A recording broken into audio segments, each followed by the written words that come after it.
And we're finally live. Evening, boys and girls. How are we doing? We are doing it. We're doing. This is happening. Finally. Fuck me. I'm losing the will to live here. Right. So tonight, Adam didn't appear. He appeared for about half a second, then disappeared, didn't he? If you do want to come on again, Adam, let us know. So what we're going to do tonight, we're going to do an Ask Me Anything. So if chat want to get involved, come and ask us. You can even ask Hobbit. You can ask Hobbit stuff. You can ask Zero things. You can ask Hemi stuff. Ask us anything. Ask us anything. Probably not anything, but anything. For the podcast listeners, it might be better if it's about ghosts and goblins and stuff. I reserve the right to say nothing.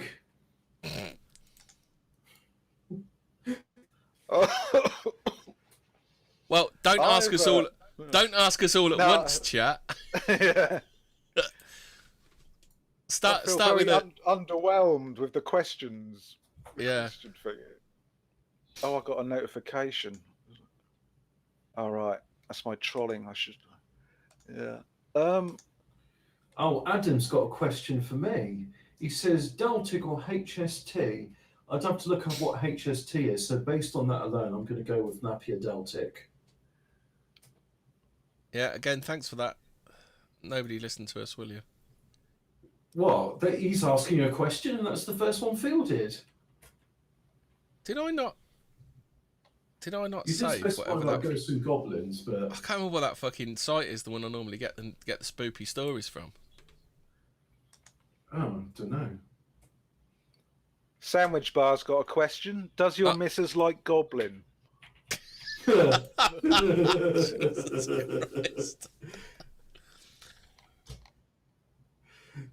Scroll back. Oh, BS has got one for you. Zero put a book in the Telegram called The Dust Never Settles. Could he give a bit of info on it, as I've read the prologue, but the author is giving so many names I'm lost already?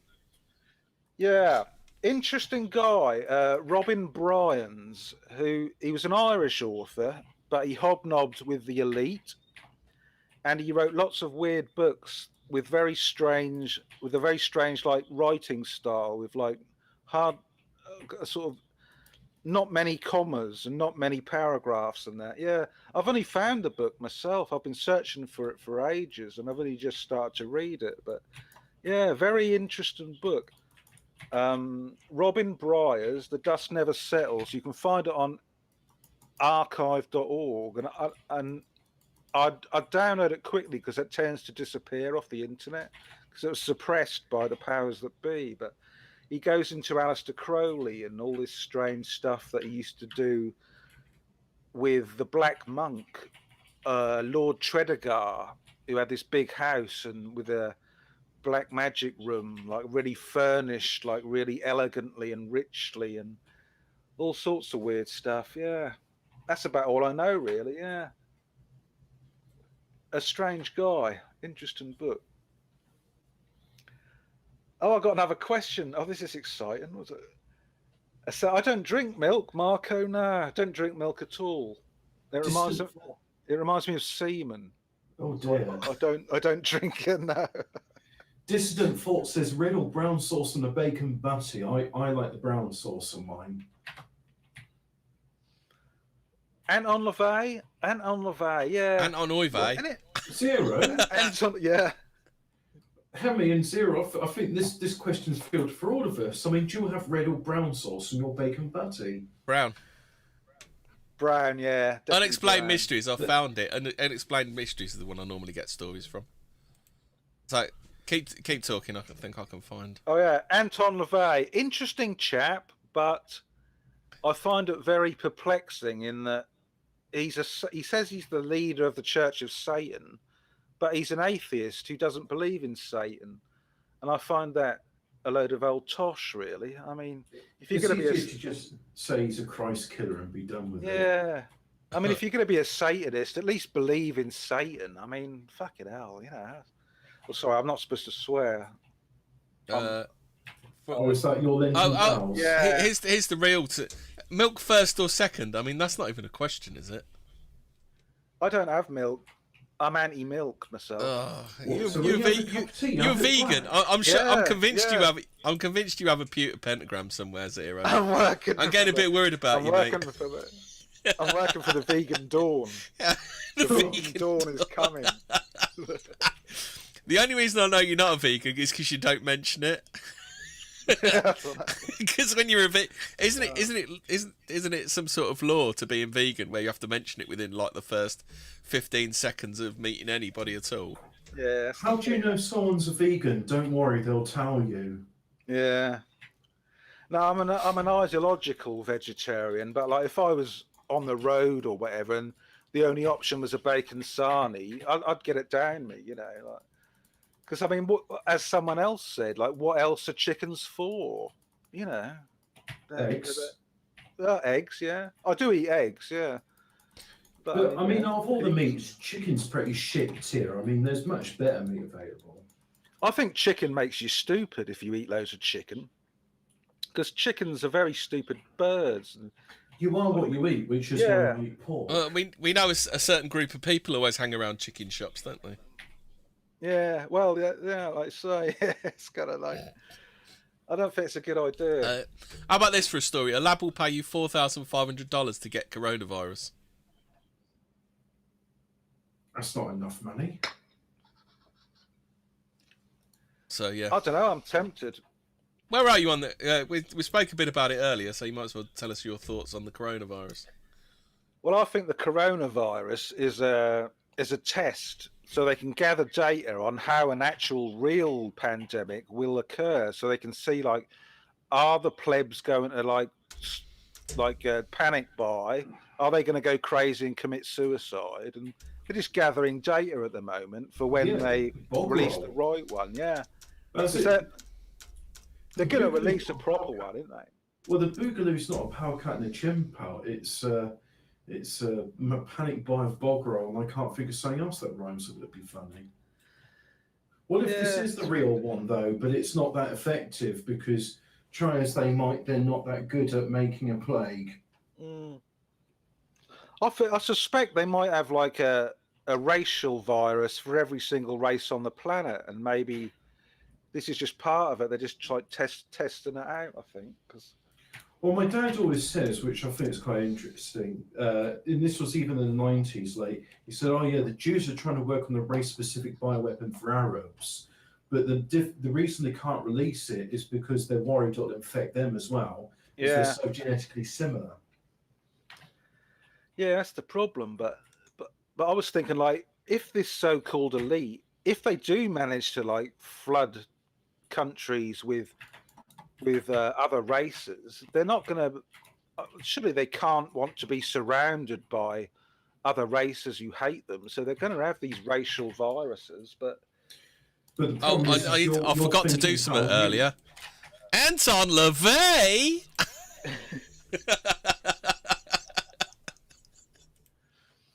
Yeah, I don't know. The problem is like I was having this conversation with Gort yesterday when sort of saying, how could they do this thing? And I think it was about the Chinkies skinning animals alive. And I was like, you're trying to attribute human values and morality to what are savage beasts. And in this case, you're trying to attribute human morality to what's a parasite. That's why it won't kill everyone off, because a parasite needs a host to live on and infect. Yeah, they're not stupid viruses, are they? Nah. Because, I mean, they could kill us all if they wanted to, couldn't they? Yes. I mean, you know. Viruses, that's what I was talking about. Because I'm not very happy because I've got hepatitis B. I get cold sores, but my first when I was infected with hepatitis B, I hadn't even had sex. I don't think I'd even kissed anyone. So I'm not very happy about that. You know. Have you been circumcised? Were you into were you into Grinder Greg nationalism? Is that what it was? Is that what it is? No, I'll stand up for Grinder Greg. I think, and I refuse to call him Grinder Greg because he's. I wouldn't. Is this iffy? I don't know, but I wouldn't have thought he was gay unless someone had said. I thought he was a stand-up guy. if Well, that's the right, you know. I suppose there's some homosexuals aren't flamboyant about it and just Yeah. keep it to themselves. It seems to me there's a lot of vacuous gay guys which, in lieu of a personality, they're like, oh yeah, I'm gay. Like with vegans, I don't have a personality and everything else interesting about me, but I am vegan. Yeah. Marco Coletti asked you a question, Zero. Are Oh. you a full fat or semi-skimmed milked kind of guy? No, I don't drink He milk. said he don't have milk. I know. That's No, why we need to. So you're a skimmed milk sort of guy. Oh, Ugh. back to some actual like paranormal / conspiracy theory content, which is what we're supposed to be. Sandwich Bar says mandatory Corona-chan vaccines incoming. What do you think to that one? Well, yeah, possible. Hemi, I'm spooked out by Zero's abstaining from milk. Oh, yeah. That is pretty spooky. Though, I eat yogurt. I'll have some yogurt, but I don't drink milk anymore. It gives me the shits. Oh, how about this one then? Do you know about this one? Forestry workers in Scotland have been felling trees when they came across a heavy iron door in the ground. The intriguing discovery turned out to be an old World War II bunker, one of several constructed to provide shelter for the little-known military force known as the Auxiliary Units. This secretive group of trained volunteers, sometimes referred to as Churchill's Secret Army, was charged with the task of defending the British Isles in the event of a German invasion. Is that like isn't there some sort of German plan that was very similar? yeah, the werewolves. Yeah. Operation Werewolf. Yeah. Operation Werewolf. Same sort of thing. It's still going on. Yeah, the Gladio operation that's still going on. They're still there, I think. Yeah. Column 88 and all that in Britain, that was all Gladio stuff. Yeah, stay behind armies. Yeah, quite an interest. There's a good book on it that I can't remember the title of, so that's not much I could mention. But yeah, I think it's called Gladio. I've got the PDF of it. Is Operation Gladio the CIA-backed terrorism in Europe thing, where they blew up a bus full of school children? Was it they set fire to one? And a Bologna train station as well in Italy. Yeah. To blame it on the leftists. Yeah. Well, CIA leftists, I guess. Yeah. Yeah. How about this one then, Hobbit? Scientists have identified an extrasolar planet with some of the most hostile surface conditions ever seen. Situated 640 light years away in the constellation Pisces, the planet which is known as, or is it Pisces, as in Pisces off? The planet which is known as WASP 76b orbits an ultra-hot gas giant at a mere 3% of the Earth's distance from the Sun.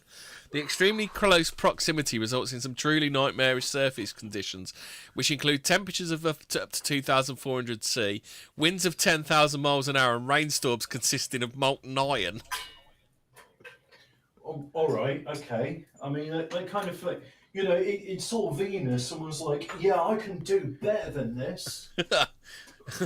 I've seen Venus. Hold my beer.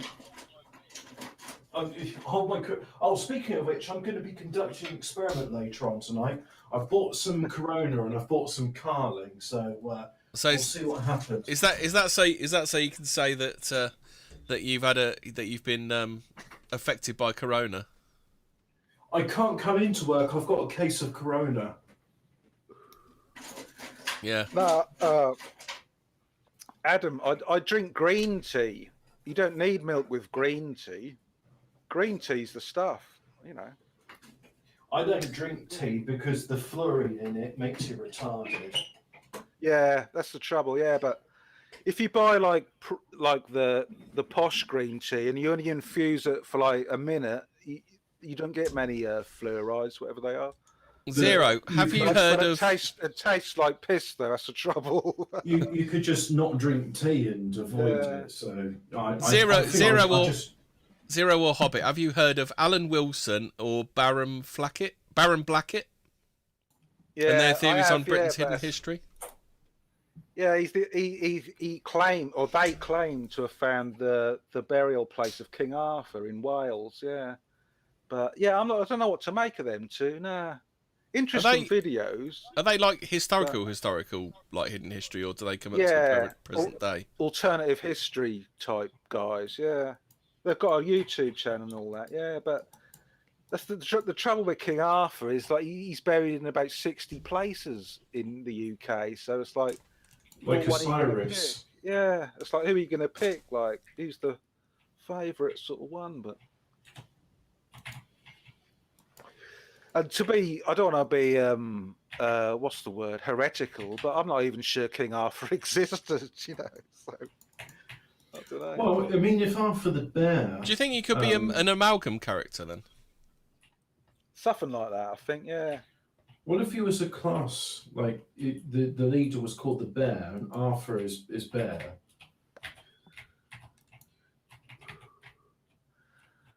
I've got a vaguely boring dream I had the other night. I don't know if anyone wants to hear that, but I've had a sort of not vague, but a sort of recurring dream where I'm living in this single room with like loads of other people of different nationalities, and that came on really strong a couple of days ago. Where I'm in this room with 11 people of other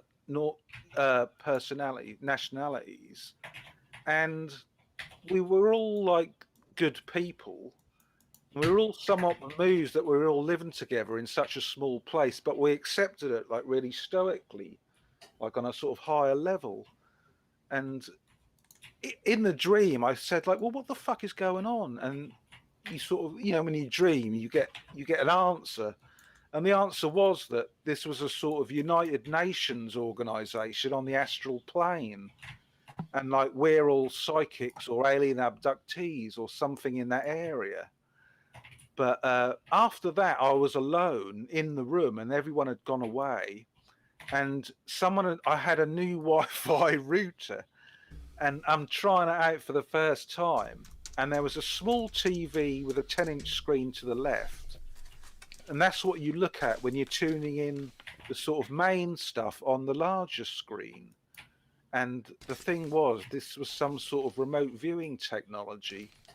And I saw loads of interesting things on the screens, but when I woke up, I couldn't remember any of them. So it's always the way. Yeah. I mean, I have dreams annoying, where I'm playing an instrument really well. I'm playing like a really interesting composition, and I wake up to have a go on the guitar, and it sounds nothing like it. Well, I do play better than I do usually. So I've just been downstairs to grab the latest Fortean Times. Yeah, did you know the Police Pagan Federation are investigating those sheep that were from the other week, the ones that got the as interesting as that is, Hemi. I mean, we're doing an Ask Me Everything, and I've got a question. So, have you seen a film called Mysterious Skin? No. That's about alien abduction. It's got music by Harold Budd in it. I really like the music. I've heard of Harold Budd, yeah. The Crystal guy. Yeah, and he did it with Robin Guthrie. It was the first time they did a duet together. Robin Guthrie was in the Cocteau Twins. What about Colin Wilson then, Zero? He's a good guy, yeah. Bit of a panty fetishist. Yeah, that's all right, yeah. Little known fact about Colin Wilson. No, it's all true. It's all true. Bit of a panty fetishist. Good guy. Is Occult Trilogy. Yeah, it's a good grounding, good introduction, or more than an introduction. Yeah. Interesting guy, yeah. The old outsider himself, yeah. He's one of the angry young men, weren't he, with all those other writers, yeah. Yeah. I've got a good book by him, actually, on the angry young men. Yeah, it's good stuff. And no, I don't take hallucinogenics. The thing with hallucinogenics is if you take enough of them, you can get into that. I know that's that boring thing that everyone says, but it is true. And you never come back. If you take loads of psychedelics, you don't have to take them after a certain point. You can like get into that state just by thinking of it, basically, yeah. BS says green teas taste like fucking moss water. I don't know, like... Green tea is what Shrek pisses. Green tea's all right. Nothing wrong with green tea. What about pine needle tea? Because there's these sweets called Vosegnier or something like that, which that's flavoured with pine sap. Yeah, how about this one then? Pine sap tea. Yuki Endo. Yuki Endo, 35, was arrested after breaking into the flat of a woman in Tokyo to steal her underwear. Police found 78 pairs of knickers in his home. I only stole panties, he said in mitigation. I have no interest in bras.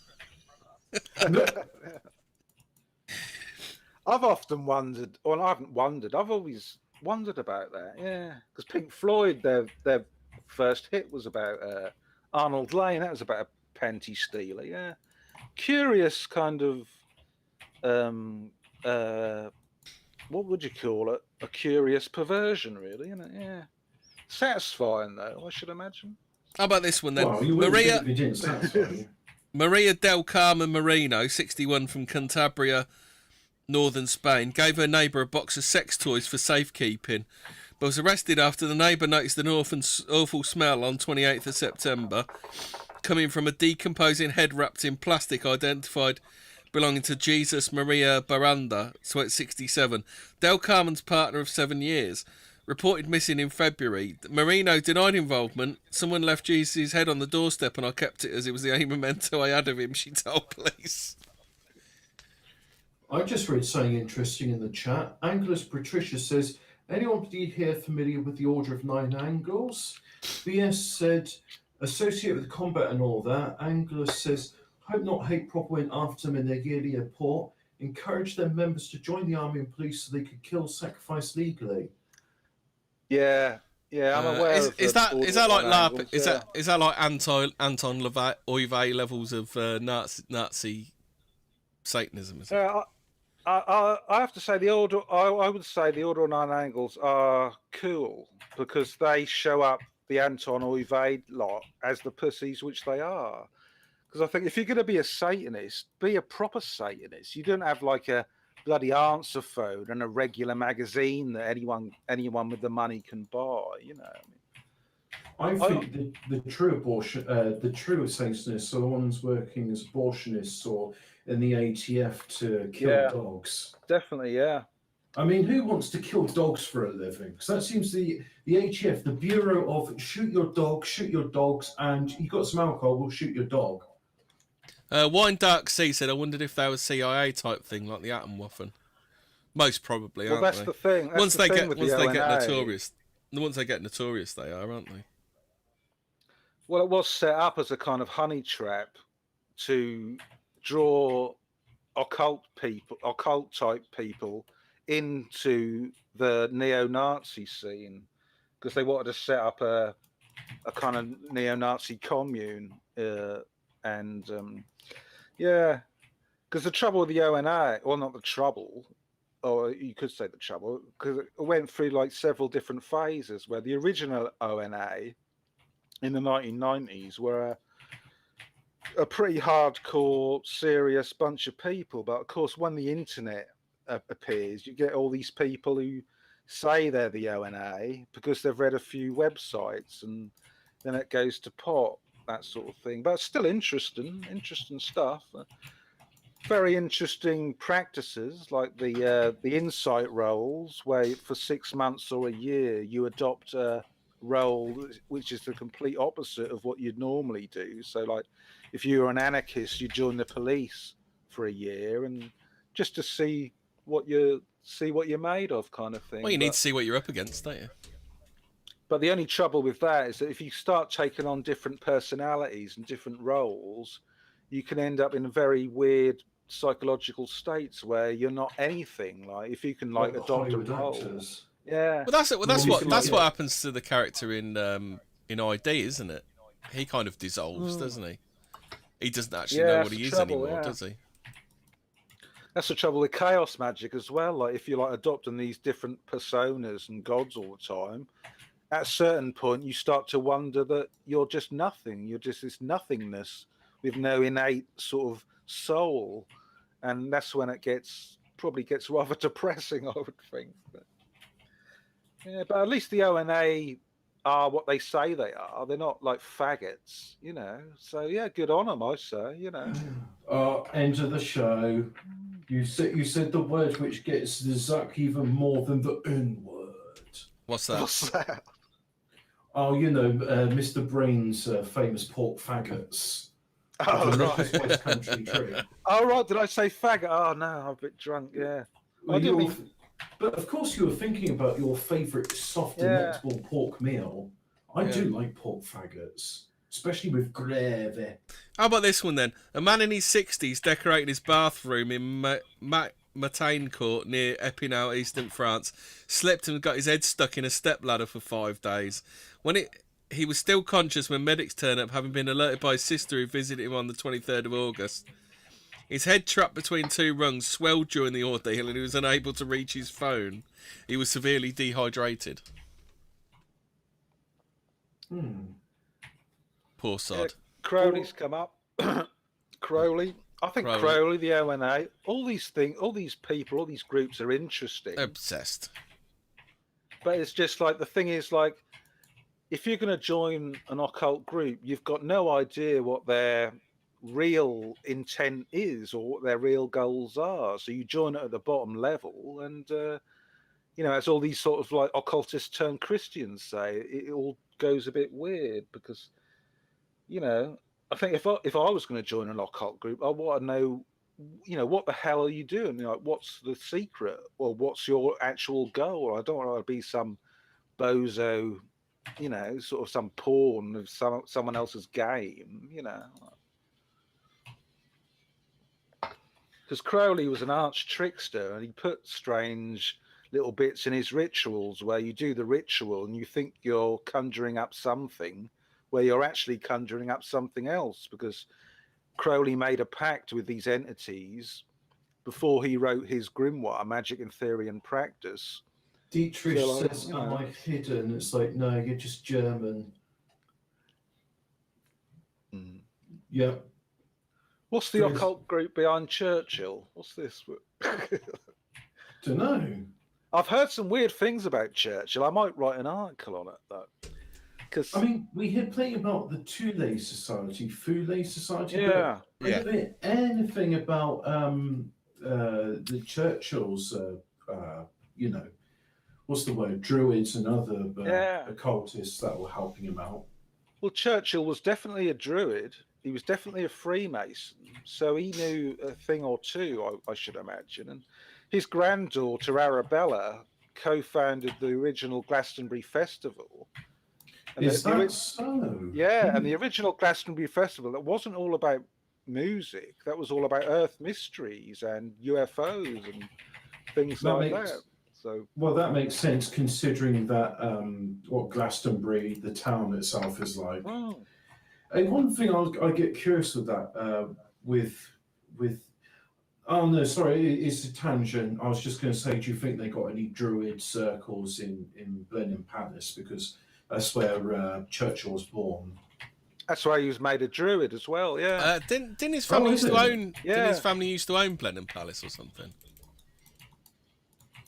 I'm not. I think that was his childhood home. I think his father lost it. His old man was a drunk as well, weren't he? Because according to the BBC, Winston Churchill used to eat cocaine-laced chewing gum with Queen Victoria, and that's apparently true. So I think he's a bit of a hippie, old Churchill. I think it's more a hedonist. I think he might have been some sort of occult guy. Like he did that old. Well, from what you were saying about. From what you were saying about Sir Francis Drake, maybe it's kind of a tradition. And what you were saying about the foundings of the British Empire being occultic, it would make sense. Maybe that is passed down. What you say about that? I was going to say it was non-controversial to say that Churchill was, what was the word, occultist, because he wrote This Island Nation. And he's always quoted as saying, history will be kind to me, for I intend to write it. So he understood the power of magic, of history. And that's why you have authors who are authorized to do it. Because you have authorized history. Yeah, Dietrich, I know what you're saying with he's mentioned the occult group behind Churchill in the chat, but yeah, I'm thinking, like I said it on Telegram today, if Churchill was in the throe of this tribe because they paid off his debts, why didn't he mention that certain big event in World War II in his memoirs? Because he doesn't mention it. And I thought, if he was being controlled by this tribe, that would have been the ideal time to mention get into it straight away, thing, wouldn't it? Yeah, but he didn't. So maybe he wasn't in that. Yeah. But yes, all these articles are going to be in my new magazine, which will be announced on this channel. I'm doing a magazine. It's going to be free, so I'll just give out the link when it's finished. Are you going to put it it's in the Telegram? done, yeah. I'll put it in Telegram, and I'll mention it on here, the link as well. Yeah. Yeah, I've also got. I'll put our email address out as well. It's going really good because I've got no time for all this boring conspiracy research articles, full of facts and footnotes. So I'm going at it in a poetic, abstract. Oh, am I shouting? I'm a bit drunk, but yeah. No, you're right. No, not really. The way to do it, the way to do conspiracy research is in an abstract, poetic way, not all this teacher-pupil stuff. Because that's what we really are when it comes down to it. When it comes down to the weirdness, it's not like this horrible sort of footnoted, boring thing. It's not like that at all. So yeah. I have found personally that there's a lot more truth in fiction than there is in stuff which is supposed to be called truth. Definitely, yeah. Yeah, Dietrich, yeah, possibly, yeah. I don't know what the score is with it. I haven't really researched Churchill, but he's certainly an interesting guy, yeah. Whose side was he really on? Who knows? Whose side is anyone really on, really? I don't know. Whose side was Hitler on, I don't know. Because that's what I was gonna mention. We talk about what we believe or what someone believes, but none of us know what anyone else believes. I'm sitting here, I believe in it. Say I'm on the street and I speak to someone, they could be looking at me, but as far as I know, they could be seeing giant cogs turning behind me with cosmic sparks and things. None of us really know what anyone else is like, or what they think, or what they're saying. That thing of do we perceive the colours the same way as other people? And it's only recently occurred to me that some people see colours better than others. Yeah, but it's how do we don't know how anyone else actually thinks, do we? Well, we don't actually we don't actually see, do we? Because all we receive are they just like vibrations, aren't they, or something that our brain interprets? We edit out so much, don't we? We edit so much out. But the main thing with what we see is, in fact, we only ever see a tiny point in front of us, about the size of your thumb held at arm's length. And the rest of it is just memory. And then you've got your perceptive, not perceptive vision, peripheral vision, which is you're sensitive to movement. But if you only, so the idea is that the most of your eyes, which is insensitive, if it sees something flickering, that grabs your attention, you have a look at it, you assess it with your detailed eyesight, and then you move on. Or you focus more on it if you need to. Yeah, I bloody forgot. I forgot what I was going to say now. Well, you were talking about how we think of things, or how we perceive things. Say you ask someone a question, and they answer you, but how they get that answer, maybe they're thinking maybe there's some weird big chest of drawers in their mind, and when you ask them a question, they open this chest of drawers, and the answer's in there, or something odd like that. I mean, we just don't know, do we? It's just so much of human interaction is very sort of, because I feel like a robot half the time. Someone asks me a question, and it's almost like I automatically reply like a robot. It's just, I don't like it really. I mean, look, I have to be pragmatic on these things, and I assume that people more or less think the same way I do. But then I'm starting to realise it's not more or less; it's less and less they think like I do. Mind you, that's just because I'm probably a spurg, and when I can be amongst my fellow special heads, then it makes more sense. It's like, I hate to say it, but like most people are very not stupid, but limited in the levels of the mind that they access. Not necessarily in company, even when they're on their own. Well, I Like, think whilst everyone is born, and that one's, well, apart from miscarriages, but everyone you see walking around has been born, but not many of them are truly alive. And alive is not just a black or white thing; it's a sliding scale. Because I think that's one of the questions I always took from June is you've got the human, the bipedal mammal, and then you've got human, the actual awakened man. And it seems that I think Brian Herbert was trying to say through his fiction that comes through a lot of pain, both physical and mental. but it's like the whole concept of initiation, isn't it? Or esoteric initiation. Like, what exactly is that? Because I don't think I've ever met an enlightened being. I actually, I tell a lie. I did know someone who I believe was actually enlightened, but she was a blind girl, funnily enough. But she was certainly on another level. Like, but I don't know whether that was like esoterically initiated person or just, just a bit fey or just a bit odd. But because I mean, I've never met an enlightened being. What do you mean by fae? Do you mean as in fairy? People, yeah, sort of like fey, sort of a bit odd, like away with the fairies kind of thing. Like, makes sense. If you're blind, you're going to see the world in a different way. Yeah, but she had this kind of angelic aura. If that doesn't sound too new agey, but there really was something different about her. Get your pewter pentagram on, Zero. No. There was something about it. There was like, that's the only way I can explain it. There was something angelic and light and white about her. Like, yeah, it's odd. Very curious. Because, I mean, like, people can do a very good impression of being enlightened, can't they? They can speak slow like that and, have a few robes and that. And they do a very good impression. But I don't think anyone really is. Because, I mean, they're not. I don't think. Well, it's hard to be truly enlightened in the society we're in, because all you're ever doing is regurgitating crap you've seen on the TV. Really, yeah, isn't it?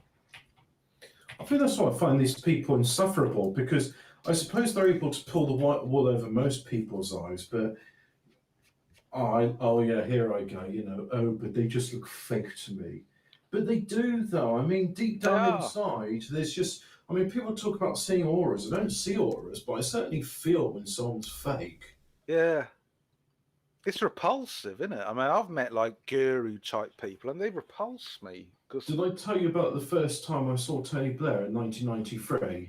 No. In person? Oh, no, he's on the telly, but I saw his insincere smile and thought, at the time I was a kid, I wasn't even 10 years old, and I thought to myself, if I can see that he's full of shit, then surely these grown-ups will see that he is. And I didn't think much of John Major. He just sort of looked like... he's so odd-looking, he could actually be a demon, couldn't he?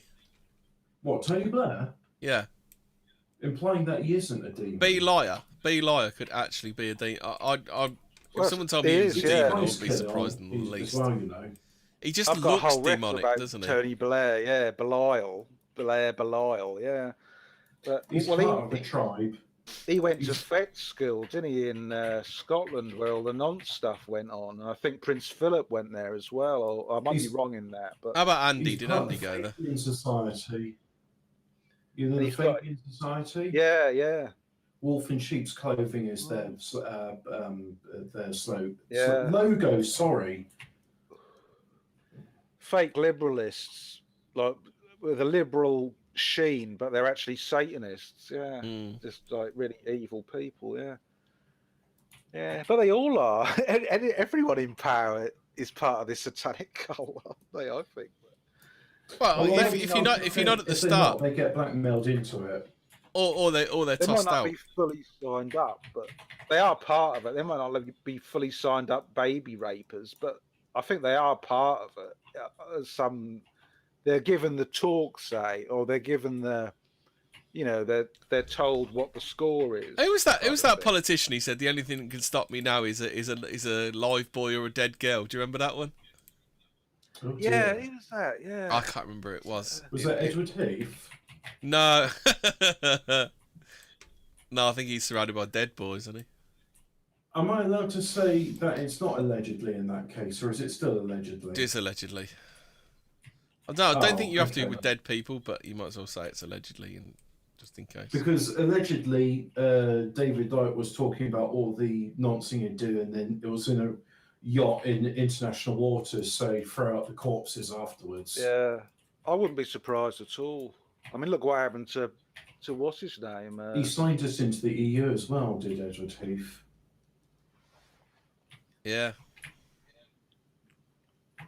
The one which really disturbs me is he's Lord Pickles now. I saw a photograph of Eric him Pickles. Him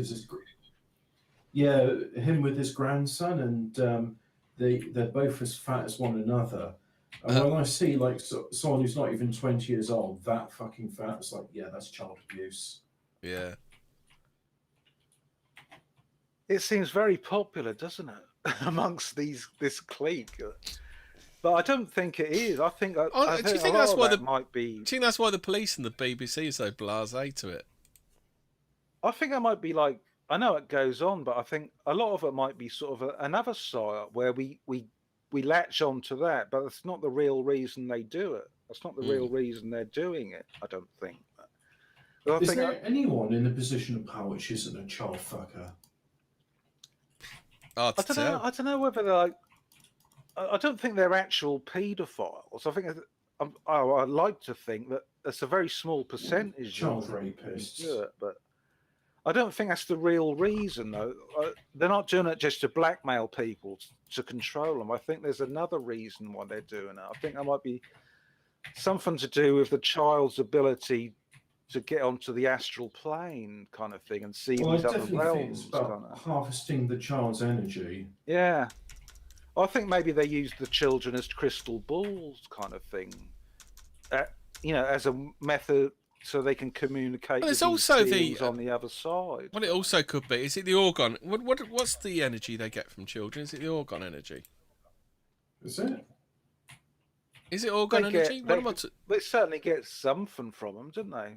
Yeah. Or innocence energy, or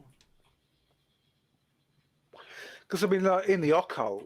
It's like attracts like. So if you do weird things are going to happen. So I suppose if you ritually sodomize a child and then sacrifice it, some quite weird things are going to happen. Either that, or you'll attract other people who are similar with the similar interests. Yeah, it's just like really odd. Because do you think Crowley was into that then? People do say that. I mean, I know Jason Horsley's wrote a lot about that, but we weren't there, so we can't really say. Really, I don't think he was somehow. I don't know. I mean, he was a bit of a loose cannon, but I think he knew where to draw the line. I think. I mean, he had no problems shagging his girlfriend. He had no problems getting a goat to shag his girlfriend and then slit the goat's throat. During weird sex rituals. So who knows? I suppose. Yeah, goat.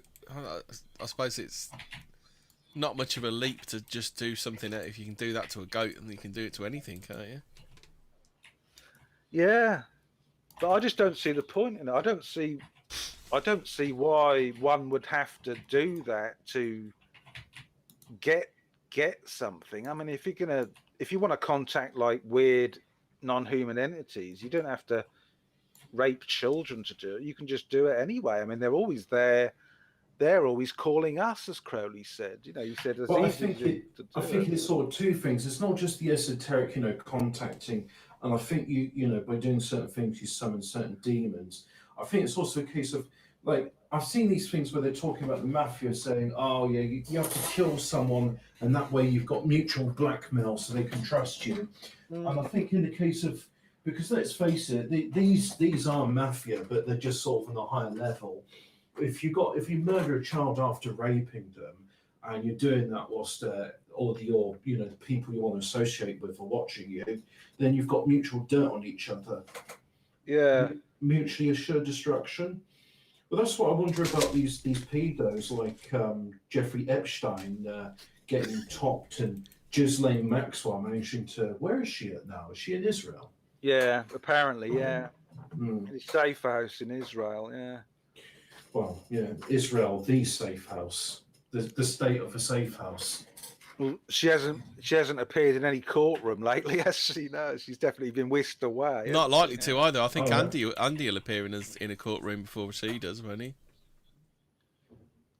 Oh God, yeah, that's true. But God, but look what happened to her father. He sort of was on his yacht, and then he suddenly was not in his yacht. Overboard, no he money. was overboard, wasn't he? Yeah. Yeah. The thing is, though, overboard with no body. So, do you really trust it? Didn't they find his body? I didn't think they found his body. The thing is, he was an experienced sailor, so I don't see how he sort of fell over the side. Like, he had that. He was an experienced sailor, so maybe you do fall over the side if you're an experienced sailor. But I don't know. L. Ron Hubbard's technically an experienced seaman, isn't he? So.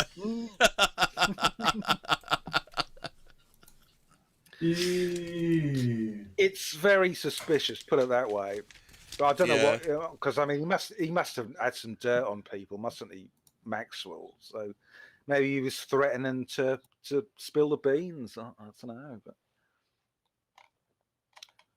I had a vaguely interesting thing. You know that thing about adrenochrome, where like that's what I was thinking. That's what I get from kids, adrenochrome. Yeah. Well, I read the other day, or someone said the other day, that that's another bloody psyop, because you can buy adrenochrome over the counter, and it's not illegal. Like, yeah. How about this one? I looked it up, and that's true. You can buy it over the counter. Yeah, it's about 50 quid a gram. Yeah. How about this one then? Walking in a forest near Santa Lucia de Gordon in northern Spain, a chef found what could be the world's biggest mushroom, weighing 152 pounds. I bet you wish that was a fly Garrick that you see. Fly up. I'll tell you what, Fortean Woods in Suffolk. If you want like magic mushrooms, go to Fortean Woods in Suffolk. They grow like giant size there. Yeah, I don't know why, but yeah, Fortean Woods in Suffolk. They grow at least twice, 3 times the size as normal field magic mushrooms. Yeah. This episode of Fortean Words is brought to you by Fortean Woods. Pick your own. Pick your own. I'm pretty sure that's not encouraged. Well, I don't know. I wouldn't. I don't know. I've had some great times on it, but yeah, it's not for everyone. Well, it's illegal, so I can't condone such things, but it's something like I say, like with chickens. Like, what else are magic mushrooms for? Why are they there if we're not supposed to eat them? Really, I don't know. But then again, I mean, there's horrible things we can eat, and they're still here in the world, aren't they? I don't know. You can eat belladonna, can't you? And that wouldn't be too nice, I don't think. What do you know about the Gorbals vampire? Yeah, didn't we talk about that? And yeah, I think we did. Vampire one, I think. Mr. Iron Teeth, weren't it? He had iron teeth. Yeah, I've just found in the latest Fortean Times. No relation. Just found there's a clip in. The vampire with iron teeth is dead. The vampire with iron teeth is dead. The vampire, which was supposed to be running amok in Glasgow's southern necropolis on Thursday after devouring 2 little boys, started children armed with penknives, sticks and stones on a mammoth hunt.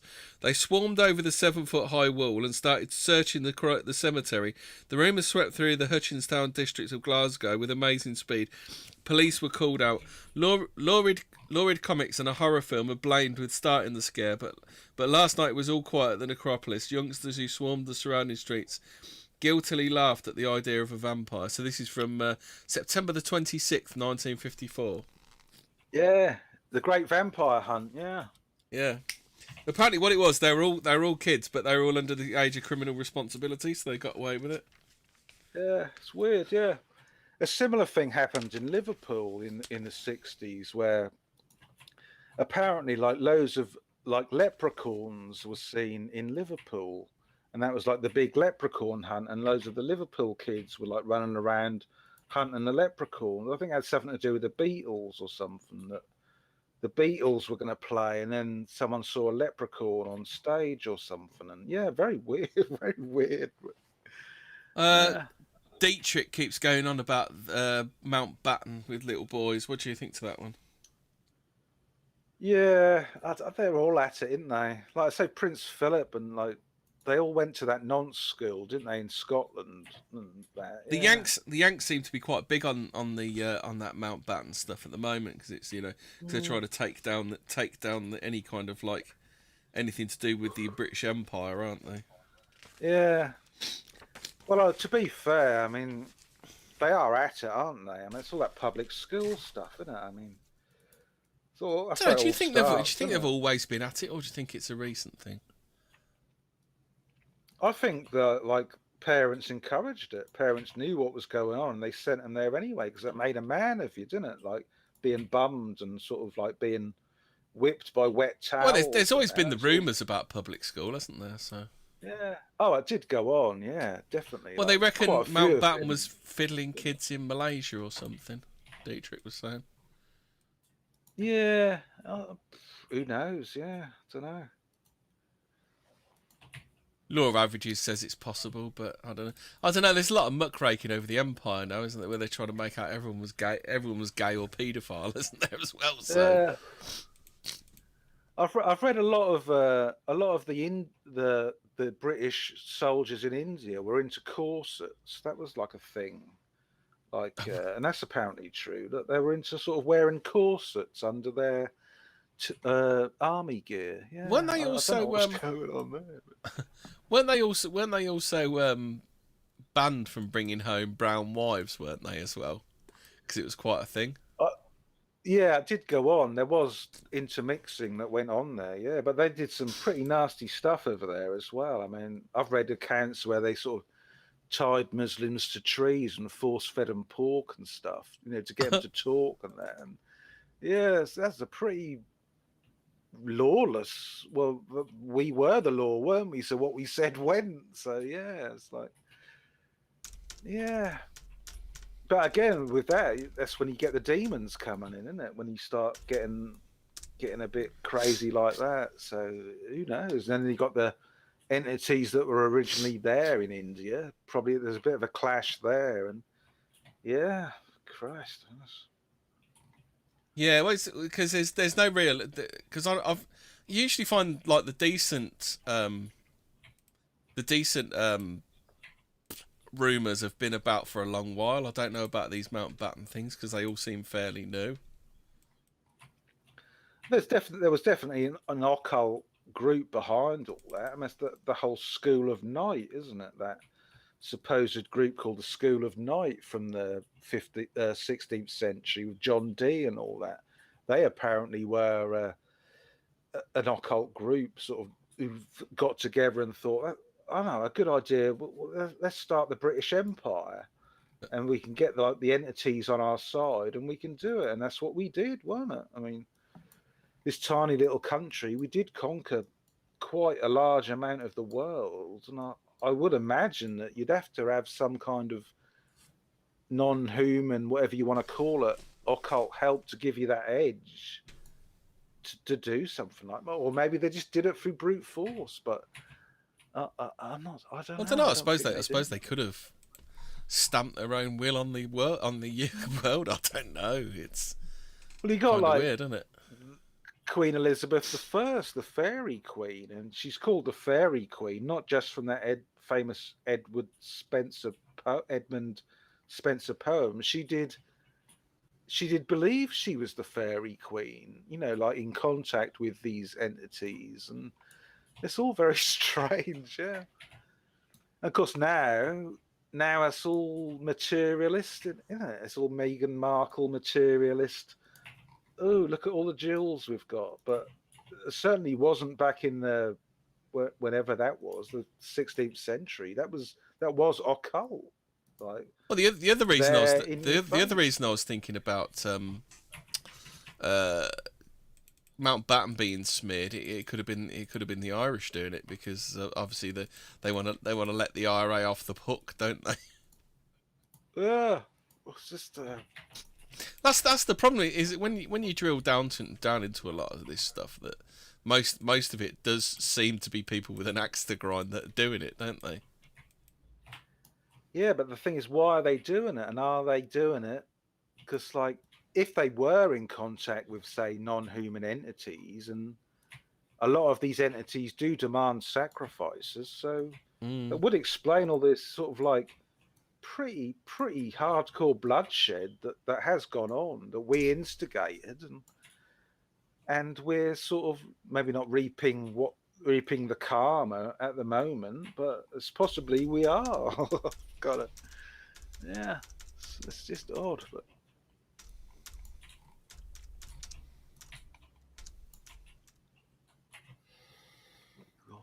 Werewolves. I've got to think about bloody werewolves now. Oh, that was it. Yeah, the horse skulls. Like, I've under the floorboards.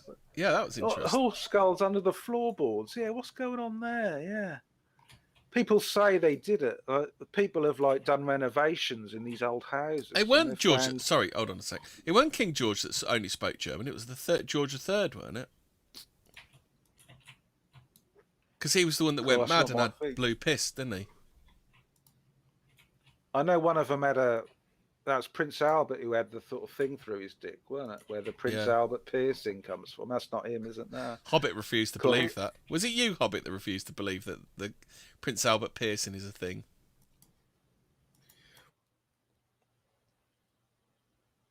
I remember we talked about it once, but I can't remember who it was. Would not accept that Prince Albert was a thing. I've read that's where it comes from, yeah, because he used to get hard-ons during, what do they call it? Functions. When he was opening a fete in there, he'd get hard-ons, so he put this thing through his knob and like fastened it to his leg, so if he did get hard on, that wouldn't be embarrassing. Yeah, but it's still pump up. It's still pump up, wouldn't it? It seems like a bit of a weird. I've known people who've had like Prince Albert piercings, and you have to, if you do have one of them, you have to like sitting down like a girl. Muted, that's why. No, you said it before, and I'm still going to call bullshit on it, because if you're trying to get your todger strapped down, use a piece of string, use a belt, use a ribbon, use a piece of tape. You don't need to permanently mutilate yourself. I mean, if he did do it, it's to get some sort of jollies, but he was a haemophiliac, so if you had this piercing, you bleed a lot if there's any cut to that area because of the spongy tissue. He'd have bled to death. I don't know. I mean, I don't know, but I know I've known people who have had that piercing, and if you do have that piercing, you have to sit down and wee like a girl, because your dick turns into a watering can, and it comes out in 3 different places. So you have to hold it like a flute. Yeah, I don't think it's very advisable. Well, that's what I heard from someone who had the piercing, and I just said, "Why did you do that?" He's like, "Oh, I thought it'd be a good idea." I was like, "Do you still think so?" No.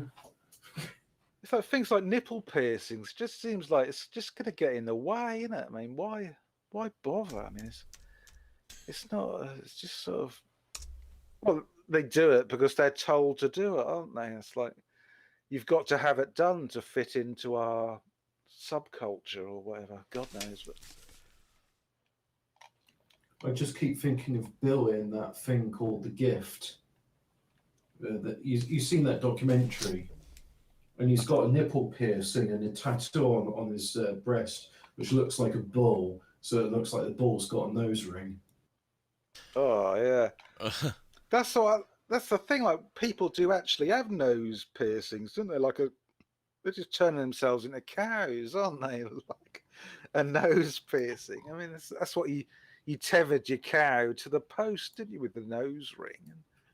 What a strange thing to do. When I see like these women and such, and they got all these piercings, and they're just basically advising like danger ahead. That's all it is. How about this one then from the Unexplained Mysteries forum. This happened a few times right after waking up in the morning. I wake up feeling refreshed and wide awake, but I'm not eager to jump out of bed right away, so I continue lying in bed for a few minutes with my eyes closed. While my eyes are closed, it's not entirely pitch black. I sometimes see flashes or floating speckles as my eyes are closed, but on some rare occasions the tiny flashes lights transform into a mini movie screen where animated clips play right before my eyes. They look like Disney or Tom and Jerry style characters, but I swear I've never seen these characters before. One time there was a little spaceman sitting in a control room operating levers and buttons, and another time I saw a funny looking wolf character with a big smile on his face running across the screen. It was totally bizarre. Keep in mind this happens in the daytime just after waking. I was fully awake, refreshed and sober after a good night's sleep. Don't drink alcohol, drugs, blah blah blah. What do you think's that one then? Yeah, well, I've had strange things like that. Yeah, very odd. I'll never forget this dream I had where I had this. There was this alien crystal, which was like a library full of information, and that was in my dream. And then I woke up and thought, God, that was a bit of a weird dream. And then I was wide awake and I looked above my bed and the crystal was like hovering above my bed for about 30 seconds. And then it sort of faded away. And I thought, that's a bit, makes you wonder, makes you wonder. I don't know, maybe you can explain it away or you can believe it as a real thing. But has anyone watched Hellier yet? Have you watched Hellier? No. You keep telling me to watch it. I haven't watched it yet. Hellier. It's like there's about 20 episodes of these people, sort of paranormal investigators, getting deeper and deeper involved in this sort of all this weird stuff. I recommend Hellier. Yeah. I say that because I was looking the other day and with all this James Shelby Downard stuff, and there's that Paul Hellier, who's spelled Hellyer, but I suppose it's pronounced the same. And he's that Canadian guy, that ex-military Canadian guy who's coming out saying like UFOs are real and all that. And maybe there's some sort of like programming thing going on, but it's a very interesting watch, kind of very well made, kind of.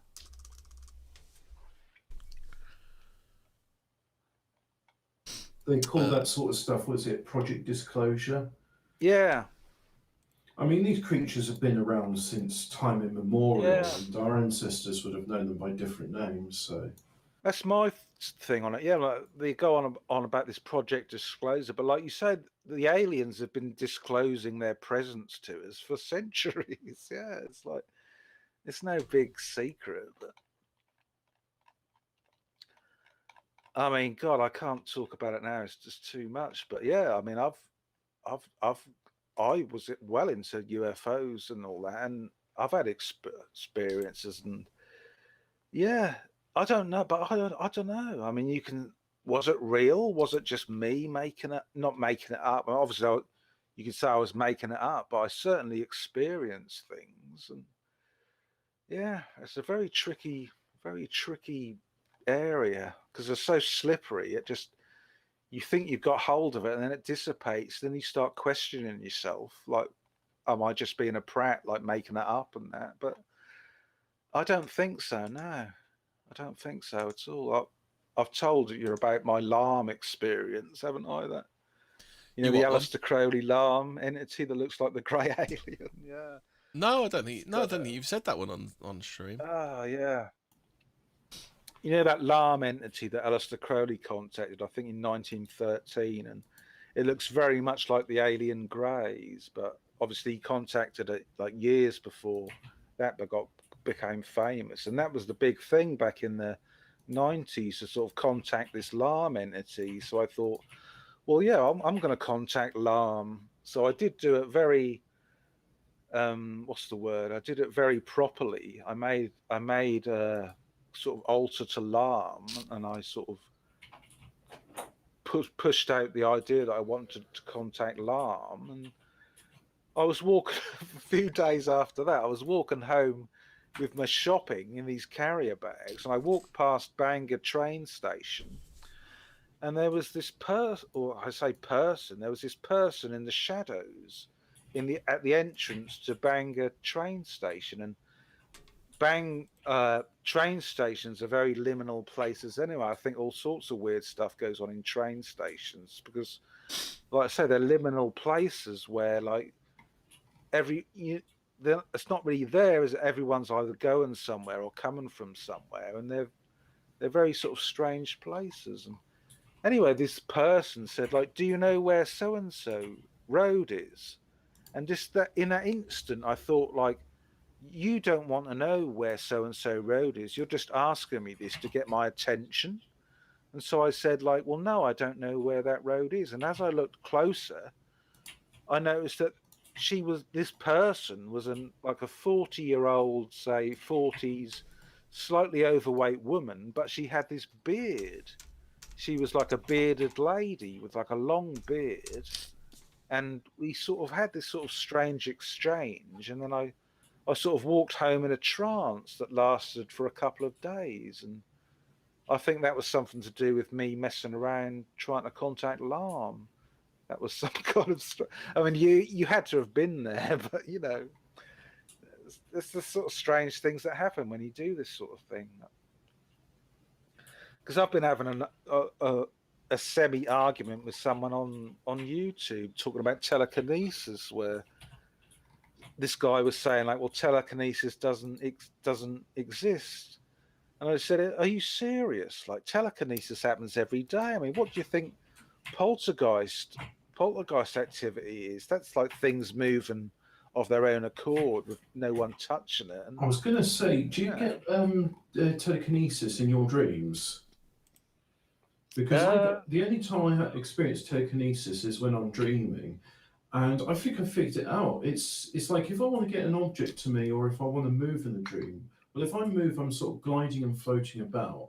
And if I want to get an object to me, I just think about it, it comes towards me. And I think it's because during the dream state, our body is in a state of paralysis. And because you're I am so intrinsically linked to my limbs that even subconsciously, if I was starting to think about moving my arms to reach something in the dream, I'd probably move my arms in real life as well. Yeah. Yeah, I've had a go at astral projection a few times, and I always like start moving my arms. I never quite get free. Every time I have a flying dream, I flap my arms like a bird. Yeah, and then I go straight up. Do you ever have those dreams where you're having a flying dream and then you get snapped back into your body? Yeah, I don't like that. Nah. Yeah. Whoever investigates dreams, like, there's such a fascinating thing we all do every night. But no, I've done it a bit, but then we sort of like stop doing it, don't we? As if there's some sort of cosmic control thing that stops us from investigating it further. I know the Carlos Castaneda people, they investigated dreams. They used to do group dreaming sessions on that, but a lot of that can be explained away as like hypnosis, can't it? Or sort of, you're setting it up, aren't you? So you are going to all dream the same dream, sort of thing. But I mean, I stopped dreaming because I noticed with when I was lucid dreaming, I just wasn't getting a decent night's sleep. So I was like, yeah, I need to put. That's exactly why I stopped it as well. Yeah, because I used to like wake up about 10 times a night writing my dreams down, and after a while I thought, well, fuck this. I just want to go to sleep, you know.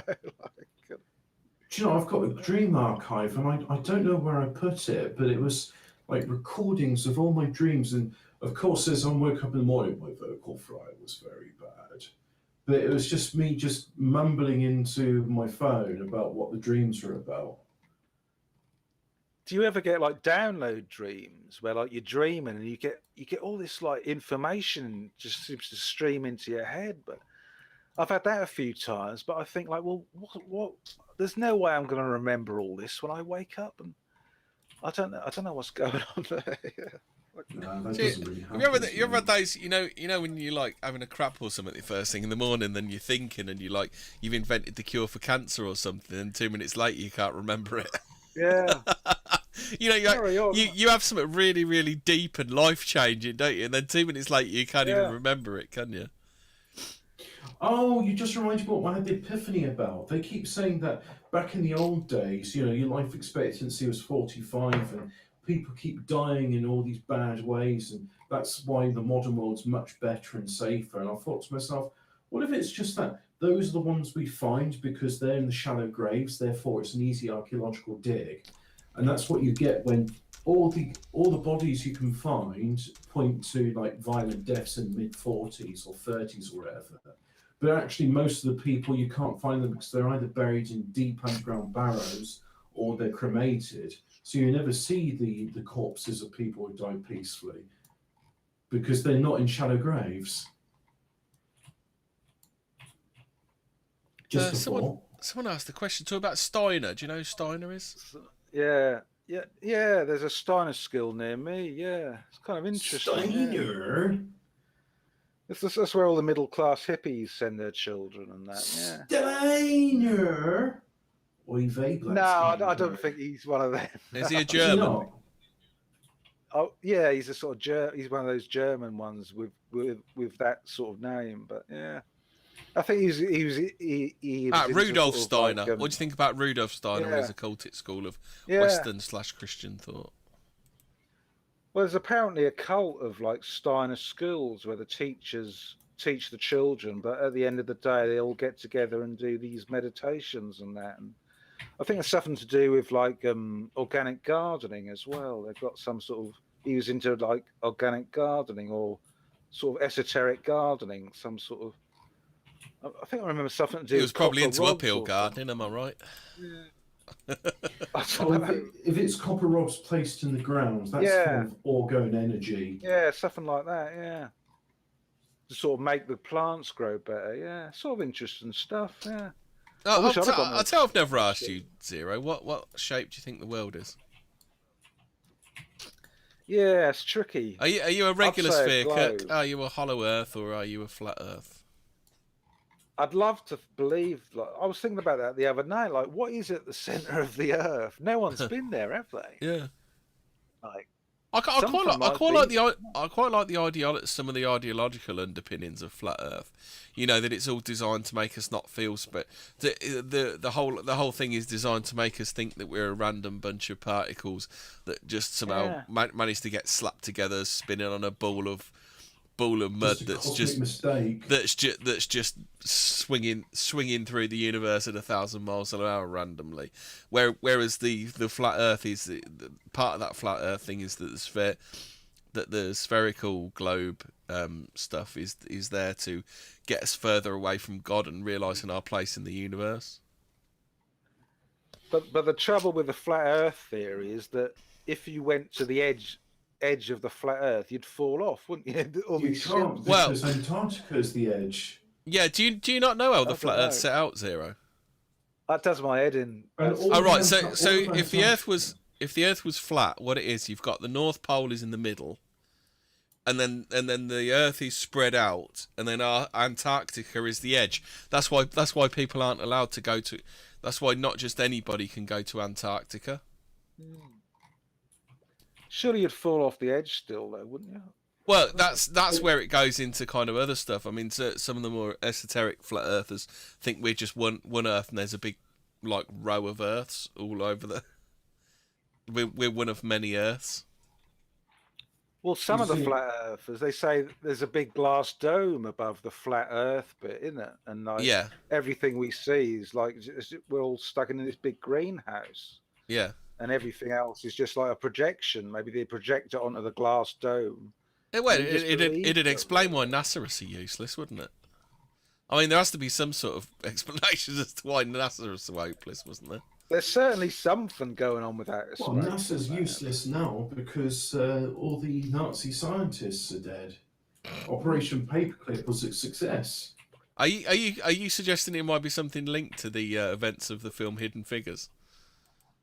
Well, I'm starting to think now that I'm believing that we did land on the moon, and anybody that says otherwise is a Christ killer trying to make out that we're not that special. Yeah, but it's literally the opposite, Hobbit. Well, they want you to think we landed on the moon because they want you to think the moon is there because they want you to think that we're not special at all. But of course the moon's there because we can see it. I mean, I don't know what the moon is, and I know that when it got struck by that probe, it was hollow like a bell, which leads me to believe that our planet too is hollow. And I believe the sun, whilst we observe it, it looks like a disc to us. I am fully satisfied that it's actually a toroid shape or torus. Why is it that amateur astrologers have never found the moon rover? Well, you wouldn't be able to see it. I don't know what the highest resolution is, but there is a plaque on the moon, which is very reflective, and they shine laser beams off of it to gauge the distance between the moon and the Earth. Isn't the new one the bleaching of the American flag that was posted on the moon? Isn't that the new one? Well, yeah, but I mean, you'd have to send a camera there to take a photograph of it, and as far as I know, that's in a movie studio. Well, the Hubble could have taken a picture of it, couldn't it? The Hubble didn't take. The Hubble telescope. The Hubble telescope mysteriously had a lens problem while it was. The Hubble telescope mysteriously had a lens problem while it was going by the moon, didn't it? Yeah. Oh, how convenient. Oh, I'll tell you the one which is really fascinating. You know the moons of Mars. I'm starting to believe they're artificial objects because every single probe that's been sent to them has failed, and the only probe that has managed to get through it without failing had to go on silent running mode. Everything was turned off. And what was the name of that probe? It's really worth looking into. Of course, I'm not going to do any. It wasn't Voyager, was it, Hobbit? But the point is Hobbit. I just dropped a Star Trek reference that you didn't pick up, mate. I know. I know it was a Star Trek reference, but Voyager is Voyager, so yeah. But I don't know what I'm supposed to do with it. I mean, yes. I'll see what you did yes? There. Yeah. I want to know what's in the centre of the Earth. I think there's probably like. I think it's a star. Nazis. I think Nazis. It's full of. Why it's don't full of we Nazis. go there? Like, why don't they dig a big hole and just go there? Because there's Nazis. Because there's Nazis at the. The entrances are. The entrance is in Antarctica, and the Nazis are living in there, and they've got I don't know. They put a big door on it. I don't know. They don't let people in. But I mean, in theory, if you believe the sphere cucks, you know, we've got the Earth, which is with its crust, and then you've got the molten mantle, and underneath you've got a core with nuclear material, which is slowly decaying, and that's what heats up the Earth. From let's see what chat are saying now. No, we're talking about a flat Earth. But it's like that's what they say, though, isn't it? They say it's all molten and hot, so no one ever goes there, don't they? But well, the thing is, if you keep digging down and down, eventually you get lava, and I believe in Hollow Earth. So what I'm thinking is happening is we've got this band of lava, a lake of fire, as it were, in the middle, and then either side you've got a crust on the interior and a crust on the exterior, and Hollow Earth is real. And that inside Hollow Earth, they've got a star, which could be an iron crystal or something. It doesn't matter what the star's comprised of, but it's enough that there's daylight and warmth inside the Earth. Because I'm thinking, why would the Earth be different from the Moon? I think all celestial objects are hollow. Does that mean that we're actually the peasants because we're like living on the roof? Do you reckon we're the ones that have got it all wrong? We're the retards. We're the retards, or we got thrown out or something. Yeah, we got kicked out. Maybe then, Hobbit, Atlantis didn't sink at all. Atlantis is the inside of the Hollow Earth. How about that for a theory? Well, they call Hollow Earth Agartha as well, don't they? Do they? I'm a Hollow Earth believer for sure. Yeah, I believe it. Yeah, because it just makes sense that if you were like not a secret cult, but if you were like a monster or a secret cult, where would you hide? You'd go into the earth, wouldn't you? It's the best place to hide, isn't it? Like, That's where the dragons and Is that what giants retreated. is that what Bigfoot are? Then they know where all the trapdoors are. oh, that's what I was going to mention there in the cults sort of stuff, the Bigfoot thing. I've been looking into the Bigfoot scene. Yeah, it's just like crazy that because you get like with this cult mindset, the Bigfoot scene's split into like the psychic Bigfoot and the physical Bigfoot, and they're at war with each other. They're sending each other death threats and things. You know, it's just like a real thing. Well, there's so many. There's loads and loads. Obviously, you wouldn't know Zero, not over telly, but on the documentary channels, there are loads of Bigfoot and monster hunting shows. But even with like you've got like I said, the psychic Bigfoot and the physical Bigfoot, but that's like that's split as well with like there's the kill Bigfoot group and the pacifist we should make friends with Bigfoot group, and they're at war with each other as well, and they're all sending each other death threats. It's just crazy. How did you find your way into the Bigfoot groups on Zero? This is all on YouTube. What is it? I can't remember it. It's a black guy who does it. He's what's he called? I can't think of it. Oh God, what am I doing? Oh no! I haven't pressed the wrong thing. There's Bigfoot Encounters. That's a really good site. No, that's Dog. I'm thinking of Dogmen. Bloody hell. No, but Dogmen are sort of Bigfoot as well. I wonder what the Bigfoot community thinks of the Dogmen community. That's it, yeah. It's do you reckon the Bigfoot community hate the Dogmen community? Yeah, but that's another thing, isn't it? They're sort of interconnected. They're like, no, Dogman's the thing. No, it's not. It's Bigfoot, and then they all sort of start fighting. But that Dogman Encounters YouTube channel, there's some pretty. I mean, there's loads of like first-hand accounts. Like people just send this guy in their experiences, and they don't seem like they're lying, but again, it's so unbelievable. You know, they say like they fight dogmen, you know, and shoot them and that, and all these American guys. And I'm thinking like, well, it's either true or it's not true. But yeah, I don't know. I believe everything. I believe in vampires and everything, really. I mean, there's some sort of thing like that goes on, I think, even if it can be explained in medical terms, that people become anemic suddenly and they sort of losing blood and that. Well, what do you think to the kind of grand unified theory of the paranormal? So you got it's certainly possible, yeah. There's just something that's just messing with us. And if you get into it and you sort of start investigating it, as they say, you become part of the phenomena where you interact with this thing. But yeah, it's just messing with us, isn't it? Like flying saucers and alien there could be two unified theories. I mean, there's the one that it's just like generally something we don't quite get. So it's, you know, it goes from demons to fairies to UFOs, and it's all the same thing. Or I suppose it could just be all demons.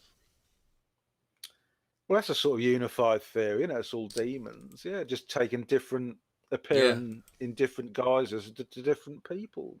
Because doesn't it say in the Bible somewhere there's no such thing as ghosts, and they're not ghosts, it's demons messing with us? Probably, yeah.